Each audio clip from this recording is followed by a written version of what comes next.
Live from the Jerome L. Greene Performance Space here at WNYC, it's the Brian Lehrer Show for Tuesday, November 21st. And you can't even blink these days or you will miss more big news stories than used to happen in a week. I will just say Charlie Rose, Glenn Thrush, Al Franken, again, blocking the AT&T Time Warner merger while abolishing net neutrality, saving the elephants, deporting 60,000 Haitians. All we can do is try to keep up while not being overwhelmed by events and not taking the bait thrown out to distract us so that we can still focus on the big picture and what really matters. Thank you, audience, for coming to the Greene Space today. And listeners on the radio and on our streams, as usual, when we're in the Greene Space, you can watch this show as well as listen to it, as we are equipped here to send out a live video stream. So check us out at WNYC.org or thegreenspace.org. That's Greene with an E, by the way, thegreenspace.org, and there will be a lot to see. We have with us today the comedian Hari Kondabolu, who has a new movie about his fraught relationship with a character from The Simpsons. The film is called The Trouble with Apu. And we have Gia Tolentino from The New Yorker, who has dared to write not only about Harvey Weinstein's many accusers, but also about Donald Trump's. We have the brand new presidents of two local universities, Pace and Barnard, who will compare notes on campus politics and higher education in these fraught times. And we have right now, to start the program, two New York City members of the House Judiciary Committee, Democrats Hakeem Jeffries of Brooklyn and Queens and Jerrold Nadler from Brooklyn and Manhattan. They are right here with me on the Greene Space stage as Congress is not in session for Thanksgiving recess.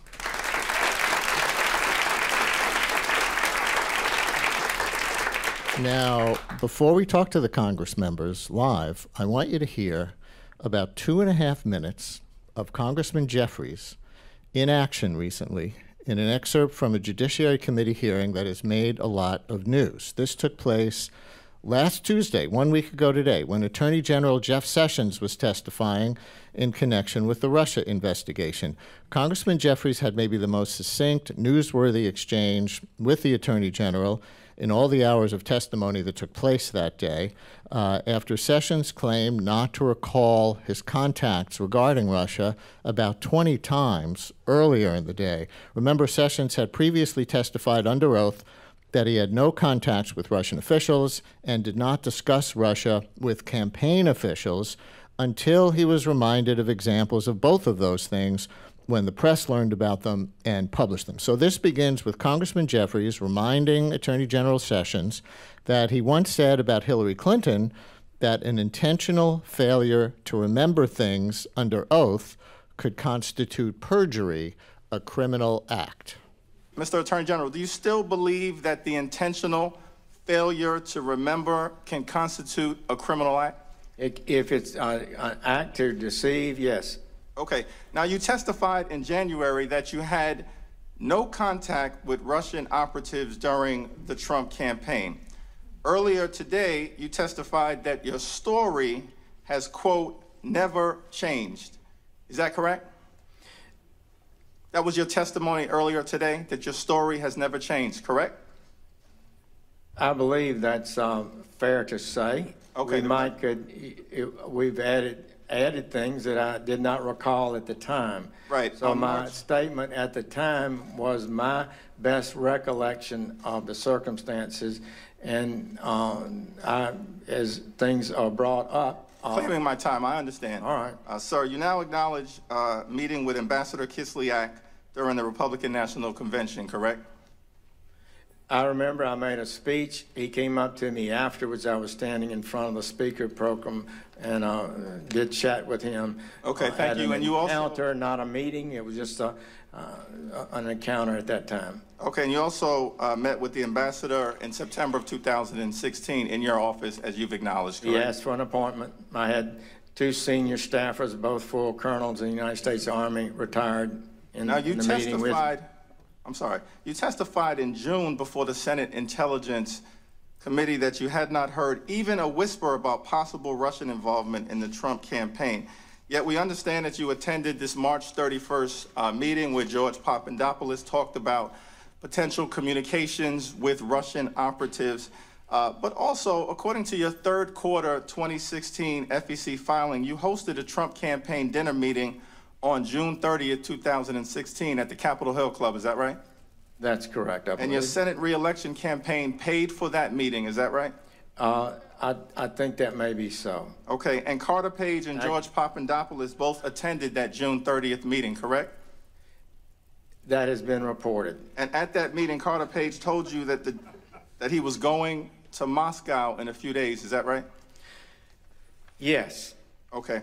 And he, thank you. He said it was a brief meeting as he was walking out the door. I don't recall that conversation, but I'm not able to dispute it. Understood. Reclaiming my time, I've got limited time available. That is not, does that establish some sort of improper contact? Congressman Hakeem Jeffries from Brooklyn and Queens with Attorney General Jeff Sessions in a House Judiciary Committee hearing last week. Congressman Jeffries is here along with fellow Judiciary Committee member Jerrold Nadler. You've both been on the show many times, but I think never together and never in the green space, so welcome. Good to be here. Congressman Jeffries, have you ever gotten a round of applause for a line of questioning at a Judiciary Committee hearing before? It's the first time for everything, and that was the first time. Our excerpt ended, and by way of background for the listeners and the audience here in the green space, you get 5 minutes, right? Which is why you were being so vigilant in making sure you were getting only answers to your question and moving on, because you were trying to establish a sequence of events. That's correct. That added up to something, and you only had 5 minutes to do it. So that excerpt ended with Attorney General Sessions asking you a question. Does that establish some kind of improper contact? How would you answer that today? Well, it certainly establishes a pattern, one of selective amnesia, that the Attorney General and many other members of the Trump campaign have exhibited time and time again. They've consistently failed to recall or misrepresented or left out of security clearance forms or misremembered before committees in the House or the Senate contacts that members of the Trump campaign had with Russian operatives at the same time when Russia was attacking our democracy to, as 17 different intelligence agencies established, help artificially, in their view, place Donald Trump in the White House. And so the question, Brian, is simple. Why have all of the president's men consistently misremembered or failed to disclose these illicit communications that they were having with Russia? And that's what the special prosecutor is determined to get to the bottom of, and we're going to support that effort. Congressman Nadler, you got in some questions of your own during that hearing, but what did you think of your very organized younger colleague there? Well, he did a very good job. I mean, and again, we each had 5 minutes, and we spoke in advance about Attorney General Sessions' tendency to filibuster and warned members, cut them off, reclaim your time, get your questions in. So what do you think the bigger picture is? Congressman Jeffries just posed a question. All of this, repeated failure to remember, quote unquote, pertaining to so many people around Trump Jr., Jared Kushner, Papadopoulos, who's now pleaded guilty to lying to the FBI, Carter Page, Jeff Sessions, Michael Flynn, I could go on. What does it add up to? It adds up to a massive cover-up. I mean, obviously, and there's a pattern here. First, no, I never met with the Russians. I never talked to the Russians. Well, maybe one or two. Well, but only at a diplomatic party. Well, actually, I talked to military intelligence. Well, we talked about the campaign. Admissions that come out only under compulsion, only when the facts are brought to their attention, that because they've been discovered otherwise, do they finally admit it. And there's a clear pattern. And the clear pattern, everybody says, is there collusion. Well, there's clearly collusion. We now know that the Russians waged a campaign to help elect Trump. We now know that the Trump people knew about it from the various meetings, in the Papadopoulos meeting, the meeting in June of 2016. We now know that they were eager to receive help, to receive dirt on Hillary Clinton. We now know that shortly after I think it was Trump Jr. was told of information on WikiLeaks within 15 minutes. Trump Sr. Tweets it out. There is clearly a huge collusion, and the question is, can you establish a criminal conspiracy? And Congressman Jeffries, still the question is, to cover up what exactly? Because each of these things we know about seem to result in dead ends, at least to the extent that we know so far. Sessions told Papadopoulos he could not represent the campaign to Russia. Kushner counseled against pursuing another path. The famous June meeting with Russian cutouts did not produce actual dirt on Hillary Clinton or any follow-up as far as we know from evidence that's been revealed. So what does it all add up to? Well, as Congressman Nadler just laid out, it's clear that there was constant communication between the Trump campaign and Russian operatives, and that the Trump campaign, several high-level members, Manafort, Donald Trump Jr., Kushner, understood that the Russians had collected information that they wanted to disseminate to the American people that would be helpful to the Trump campaign and hurtful to Hillary Clinton.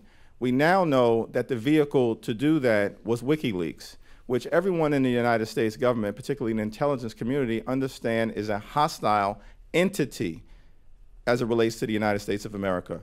We now have communication between Donald Trump Jr.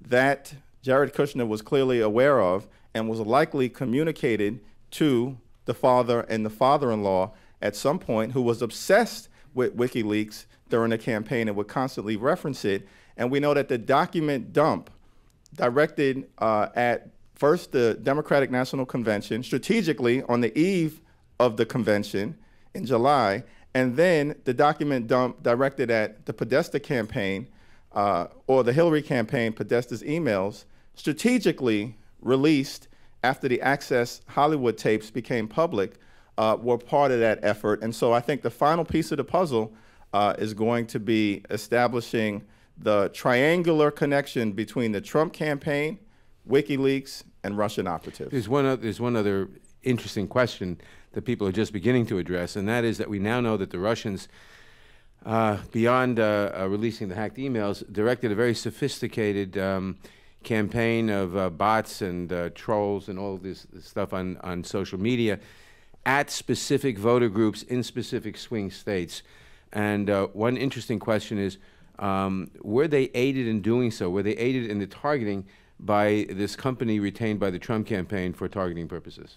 Any comment about Kushner in particular? Because this is sort of the newest news. The Senate Intelligence Committee says Kushner failed to disclose contacts they asked for about an offer of backdoor communications with Russia, because they asked for anything in that category. They didn't know about this particular thing.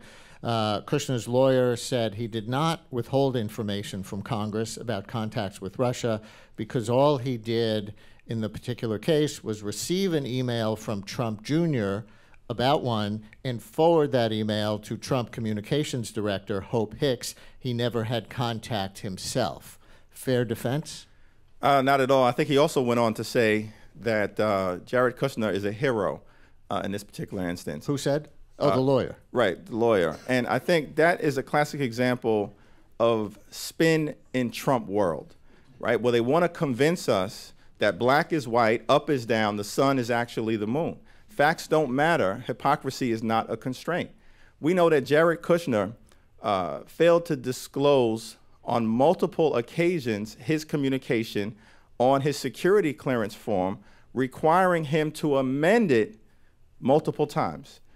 And he only amended it when news revelations, thank goodness for you and others from the Fourth Estate, from the free media, when news revelations made public that he had actually failed to provide accurate information to the American people. And again, why is this consistently happening if it's not, as Jerry Nadler indicated, part of covering up something invidious that took place between the Trump campaign and Russia?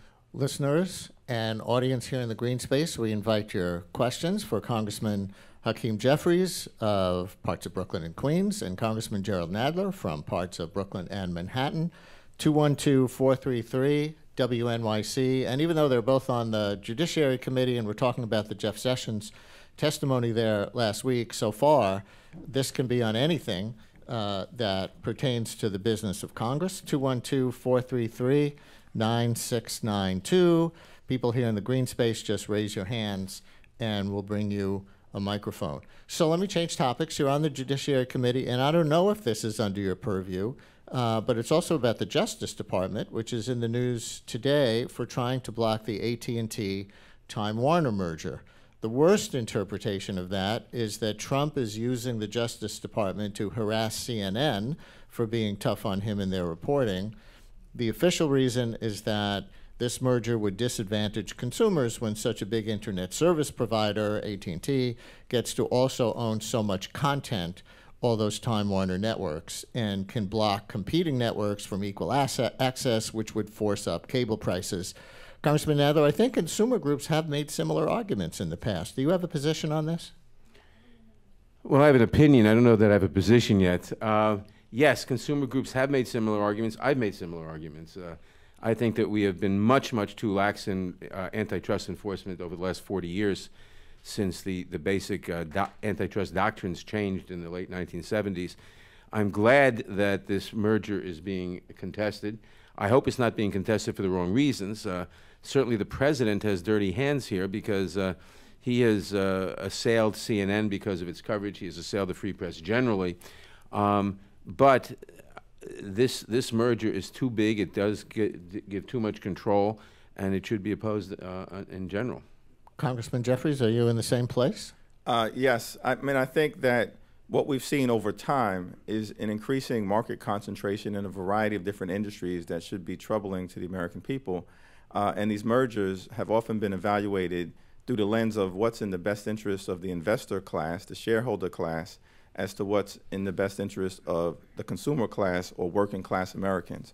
And so I think there does need to be a shifting paradigm. I know we as Democrats plan to continue to push such a change. But I think there is reason to be suspicious of the particular intervention of the Department of Justice under a Republican president who have all but in the past green-lighted these type of mergers. And now when CNN is involved, because of their critical coverage, thoughtful critical coverage, they decide to bring this action. The pushback is that the government has not in the past blocked vertical integration. That is, if a producer and a distributor merge, because that's not the same as two distributors merging, which really limits competition in their field, or two providers merging, which limits competition in their field. So why isn't that okay, the vertical integration?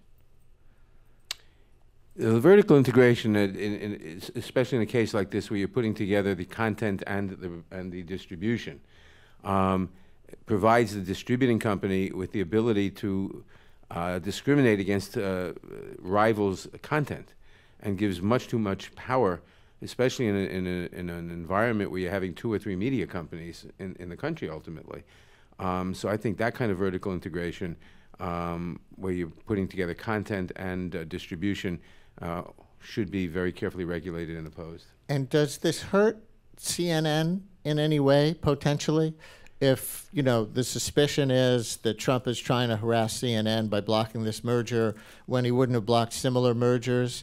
Congressman Nadler, I'll stay with you for this. Does this hurt CNN in any way? Not necessarily. I mean, CNN and the other component parts of these companies can come out fine. If, for example, well, in any number of different ways. We'll have to watch very carefully because the motives here are suspect, that they don't punish CNN in some way. And what is bizarre, before we leave this topic, Congressman Jeffries, is in the last 24 hours, at the same time as protecting consumers from the power of big internet with this move, they're allowing big internet to potentially force up prices and favor certain outlets over others by announcing that they will end net neutrality rules. How do these seemingly contradictory moves fit together? Well, it just shows a pattern, again, of hypocrisy not being a constraint and political motives and perhaps the desire to punish opponents, which has been a consistent theme coming from the Trump administration, particularly at the top, may be the reason why the Department of Justice has pursued this avenue. And as Congressman Nadler indicated, one of the potential requirements here is to require CNN to be spun off. And I think there's a real question as to whether operating in an independent way in this environment may ultimately limit CNN's ability to have the resources necessary to be the first-rate news organization they are today. Let's take a question from here in the green space. Hi there. Good morning. I was just curious. First of all, thank you for your service and everything you're doing. If you have any personal strategies that you use when you know you're being lied to, I know I scream at the TV a lot. I'm just curious, how do you keep your composure and keep focused when you know that there are just outright lies being told? I'll tell the listening audience, Congressman Nadler is smiling, Congressman Jeffries is nodding. We'll go to the smiler. Well, I've been at this a long time, and when you know someone is lying, you just try to figure out how you can expose that. I don't react emotionally to it. Usually when people are lying, they're people I would expect to lie. And they're people that don't surprise me that they're lying. And so you take that into account going in. Another question right here. Hi. Hi. I was wondering if anybody has any thoughts about how Julian Assange and WikiLeaks, which had originally been sort of an independent organization, became like part of the Russian government? Well, it's an interesting question, and presumably the intelligence community is going to dedicate a tremendous amount of resources into unpacking that dynamic.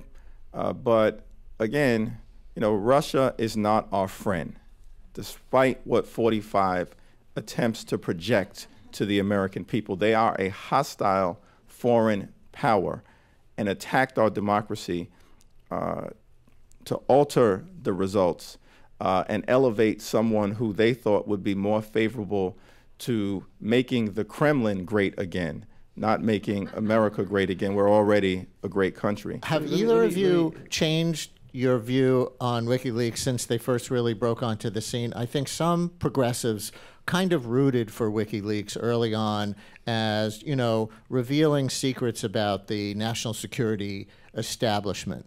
And now, of course, politics change, and if they're in cahoots with the Trump administration, which side you're on tends to change. But WikiLeaks says that they are a radical transparency organization. Did you once believe that, Congressman Nadler, and now you just think they're anti-U.S., or what would you say? Well, what I once believed was a big question mark. I wasn't sure what they were and whether they were on the level and whether they were really a transparency organization or beyond that, and I didn't know. It is very clear now from the emails that we've seen between various people in the Trump campaign and WikiLeaks that they are not a transparency organization, that they were very much cooperating with the Trump campaign and trying to hurt the Hillary campaign and trying to affect the election. Now, if they were a transparency organization, you release whatever you get and see what happens. But they were clearly trying to help the Trump campaign. That's clear from the emails. And what's also clear from the emails is the day of the election, early in the day when it still seemed and everybody assumed that Trump was not going to win, they email the Trump campaign, if you lose, you should say it's rigged, you should deny the legitimacy of the election, which he had been preparing to do, and which was, of course, Putin's game plan, to delegitimize American democracy. So this clearly shows that however they started, maybe they started as a transparent organization. I don't know what their initial motives were, but clearly they are a hostile foreign entity at this point. Another question here in the green space. Hi. Hi, thank you so much, and thank both of you so much. I think there are two primary questions. The first one is, as you said before, there is a massive cover-up going on. Do you think, in your opinion, that it can be established that there was a criminal conspiracy? And the second and really most pretentious, I think, question is, what do you think the consequences of that might be, given the real political scene that we have today? Congressman Nadler. I think it quite possible that we will be able to establish beyond a reasonable doubt that it was a criminal conspiracy. I said quite possible. I don't know, but it's certainly the evidence that is public, God knows what the special prosecutor knows that we don't, but the evidence that's public keeps piling up, and all indications go in the same direction. Nothing exculpatory has come out. What are the consequences? Well, obviously, you may be talking about an impeachment scenario. That will not happen as long as the Republicans retain control of the House, which means after the 2018 elections, if the Democrats take control of the House, depending what information is out there, maybe at that point it is appropriate to do an impeachment. Let me make one comment on impeachment, though, because people talk about this too loosely, and I said this on the floor during the impeachment at Clinton, impeachment attempt of Clinton, but I'll say it again now. In impeachment, if you're serious about it, and you ought to be serious if you're doing it, obviously, but an impeachment has to be bipartisan. It has to be bipartisan for two reasons. Number one, the arithmetic. If you have a Democratic House, conceivably you could vote just on Democratic votes, but that's just an impeachment. To remove from office takes 2/3 of the votes in the Senate, which means just arithmetically, you've got to have considerable buy-in from the other party, number one. Number two, perhaps more importantly, if you're really going to remove a president from office, you are nullifying the result of the last election. You are saying, never mind, you voted for Trump, we're going to undo what you did. And you may have to do that, and it may be the right and the patriotic thing to do, but you shouldn't do that until at least some proportion of the people who voted for Trump understand why it has to be done. That it isn't simply a Democratic attempt to undo the last election or a Republican attempt in the Clinton case, because you don't want the country torn apart for the next 30 years with recriminations. Let's take a phone call from Andy in Maplewood. Andy, you're on WNYC with Congressman Jerrold Nadler and Congressman Hakeem Jeffries. Hi. Hello, Congressman, and I'm a first-time caller, long-time listener. I've been following these events since the election and prior pretty closely. And my greatest concern is being a citizen and an activist in a local community that is clearly Democratic, in a state that is increasingly entirely blue, and in a region that is going to be increasingly blue if the salt tax, salt deductions are removed.